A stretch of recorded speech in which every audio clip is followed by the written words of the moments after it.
أعوذ بالله من الشيطان الرجيم بسم الله الرحمن الرحيم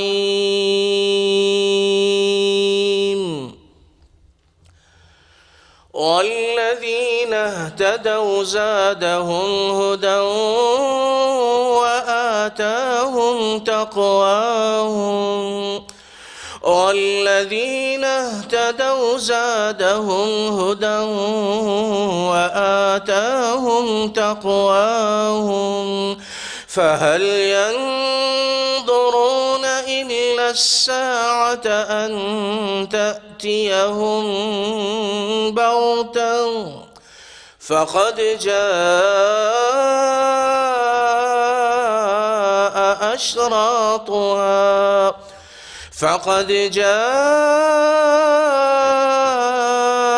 أشراطها فأنى لهم إذا جاءتهم ذكراهم فاعلم أنه لا إله إلا الله فاعلم أنه لا إله إلا الله فاعلم أنه لا إله إلا الله لا إله إلا الله واستغفر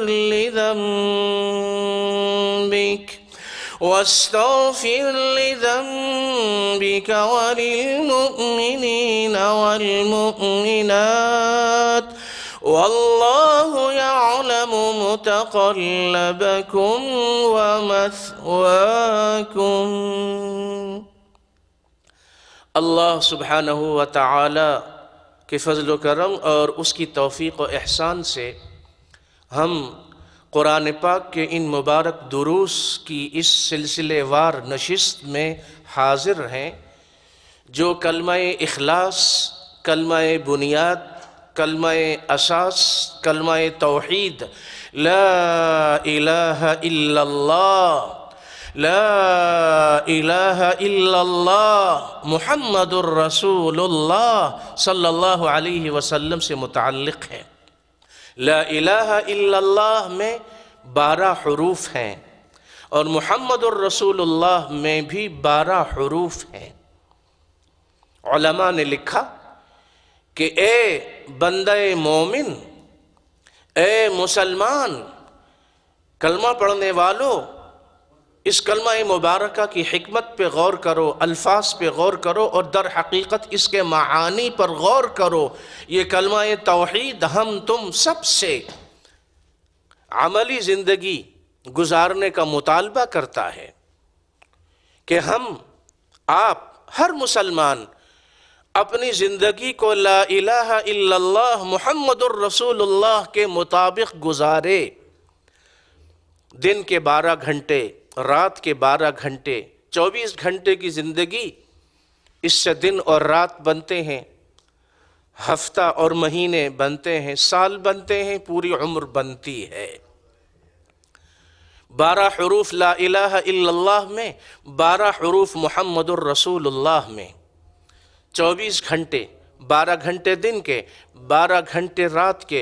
اے مسلمان، اپنے دن کو بھی اور اپنی رات کو بھی 24 گھنٹے کو لا الہ الا اللہ محمد الرسول اللہ کے مطابق گزارو۔ لا الہ الا اللہ یہ مقصد زندگی بنا لو، محمد الرسول اللہ منہج زندگی، طرز زندگی بنا لو۔ لا الہ الا اللہ، لا الہ الا اللہ، لا الہ الا اللہ، یہ مقصد زندگی ہے۔ محمد الرسول اللہ صلی اللہ علیہ وسلم یہ طرز زندگی ہے، منہج زندگی ہے۔ لا الہ الا اللہ محمد الرسول اللہ، دونوں میں 24 حروف، ایک حرف بھی نقطے والا نہیں ہے تاکہ کسی کو نکتہ چینی کا موقع بھی نہ ملے۔ یہ لا الہ الا اللہ مطالبہ کرتا ہے کہ ہمارے گھر کی زندگی، ہماری ذاتی زندگی، ہم گھر میں ہوں، بیوی بچوں کے ساتھ ہوں، اولاد کے ساتھ ہوں، مدرسے میں ہوں، اسکول میں ہوں، کالج میں ہوں، یونیورسٹی میں ہوں، ہم بازار میں ہوں، خرید و فروخت ہو رہی ہو، تجارت ہو، لین دین ہو، آنا جانا ہو، اٹھنا بیٹھنا ہو، چلنا پھرنا ہو، سیاست ہو، معاشرت ہو، معاملات ہوں، اخلاقیات ہوں، ہر معاملہ، ہر چیز، ہر کام، ہر بات، اے میرے بچوں، اے میری بچیوں، اے نوجوان لڑکوں، میری ماؤں بہنوں، میری بیٹیوں، میرے بھائیوں بزرگوں، ہم سب اپنی صبح کا آغاز اللہ کے مبارک نام سے کریں۔ لا الہ الا اللہ کا ورد ہو۔ گھر کے ماحول میں جب لا الہ الا اللہ کا ورد ہوگا، اسکول اور کالج اور یونیورسٹی میں لا الہ الا اللہ کا ذکر ہوگا، بسوں، گاڑیوں اور سفر میں لا الہ الا اللہ کے تذکرے ہوں گے، عملی طور پر ہمارا اخلاق درست ہوگا، ہمارے معاملات درست ہوں گے۔ جب ہم لا الہ الا اللہ محمد الرسول اللہ کے مطابق عملی زندگی گزاریں گے تو اللہ کی طرف سے خیر و برکت اور فتح و نصرت کے فیصلے آئیں گے۔ بدامنی کی فضا امن و امان میں بدل جائے گی جب نمازوں کی پابندی ہوگی، تلاوت کی پابندی ہوگی، گھر کا ماحول اللہ کے ذکر سے معمور و منور اور معطر ہوگا۔ یہ نغمہ فصل گل و لالہ کا نہیں پابند، بہار ہو کہ خزاں لا الہ الا اللہ۔ اور یہ لا الہ الا اللہ اس وقت کارگر ثابت ہوتا ہے جب ہمارا عمل اس کے مطابق ہو۔ زبان سے ہم لاکھ ورد کریں لیکن اگر ہمارا عمل، کردار، اخلاق اس لا الہ الا اللہ محمد الرسول اللہ کے خلاف ہے تو کام نہیں بنتا۔ تو عرب ہو یا عجم ہو، تیرا لا الہ الا لغت غریب جب تک تیرا دل نہ دے گواہی۔ علامہ نے اسی لیے فرمایا، اور یہ بھی فرمایا خرد نے کہہ بھی دیا لا الہ تو کیا حاصل، دل و نگاہ مسلمان نہیں تو کچھ بھی نہیں۔ سرکار دو عالم صلی اللہ علیہ وسلم نے صحابہ رضی اللہ عنہم کی اسی لا الہ الا اللہ محمد الرسول اللہ صلی اللہ علیہ وسلم پر تربیت فرمائی۔ پہلی مرتبہ جب صفا کی چوٹی پہ چڑھتے ہیں، قوم سے خطاب ہے، پہلا بیان ہے، پہلا وعظ ہے، پہلا درس ہے، پہلی اسپیچ ہے، پہلی تقریر ہے، پہلا خطبہ ہے، پہلی مرتبہ آمنا سامنا ہے قوم سے، مجمع سے، چوٹی پہ چڑھے، صفا کی چوٹی پہ چڑھے، اور جو پہلی تقریر ہے آپ اندازہ لگائیے مختصر ترین 5 سیکنڈ لگے، لمبی چوڑی تمہید نہیں باندھی۔ فرمایا لوگو لا الہ الا اللہ کہو، پڑھو، فلاح اور کامیابی تم کو مل جائے گی۔ ایوہ الناس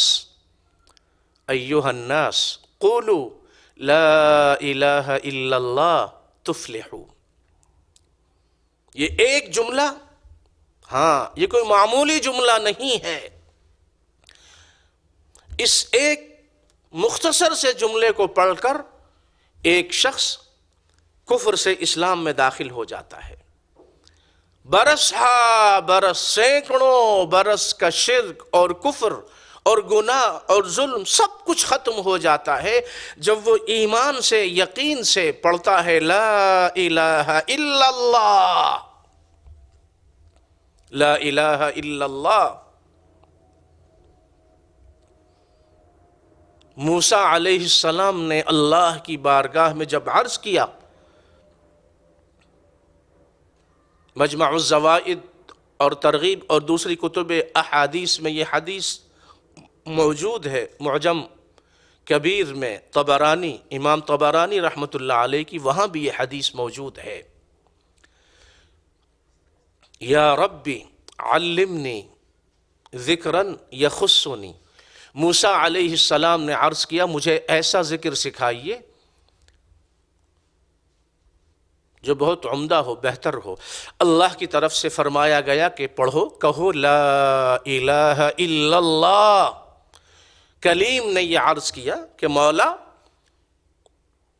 کل مخلوق یذکرک بلا الہ الا اللہ، ساری مخلوق لا الہ الا اللہ پڑھتی ہے، میں کلیم ہوں، مجھے ایسا ذکر بتائیے یخصنی جو صرف میرے لیے مخصوص ہو۔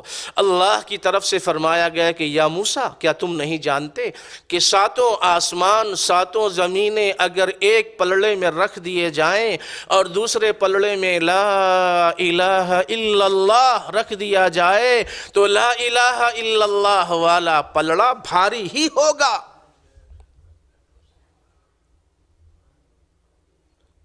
زندہ قوت تھی جہاں میں کبھی توحید تیری۔ آج کیا ہے؟ فقط اس ایک مسئلہ علم و کلام، آج مجرد ایک علم کلام کا مسئلہ ہے۔ زندہ قوت تھی جہاں میں یہی توحید، یہ توحید خالص ہے جو اللہ کی عبادت کی طرف دعوت دے رہی ہے۔ تمام انبیاء کرام کی دعوت یہی تھی، لا الہ الا اللہ۔ دین اور شریعت یہ ہے کہ ہمارا ہر عمل، ہماری ہر بات، ہمارا ہر کام، میں، میرے بچے، میرے گھر والے، میرے پڑوسی، میرے رشتہ دار، میرے دوست احباب، میرے ملنے جلنے والے، ہم سب ایک دوسرے کو تذکیر اور یاد دہانی کرائیں، کبیرہ گناہوں کو چھوڑیں، شرک و بدعات کو چھوڑیں، نافرمانی کو چھوڑیں، نیکیوں والے راستے کی طرف آؤ، سنتوں کو اپناؤ، دین کو اپناؤ، خیر اور بھلائی کو پھیلاؤ۔ لا الہ الا اللہ محمد الرسول اللہ صلی اللہ علیہ وسلم کی یہی دعوت ہے۔ اللہ سبحانہ و تعالی ہم سب کو اس کلمہ اخلاص کو صحیح طریقے پہ سمجھنے، اس پر عمل کرنے اور اپنی زندگی کو عملی طور پر اس کے مطابق گزارنے کی توفیق عطا فرمائے، آمین۔ والسلام علیکم ورحمۃ اللہ وبرکاتہ۔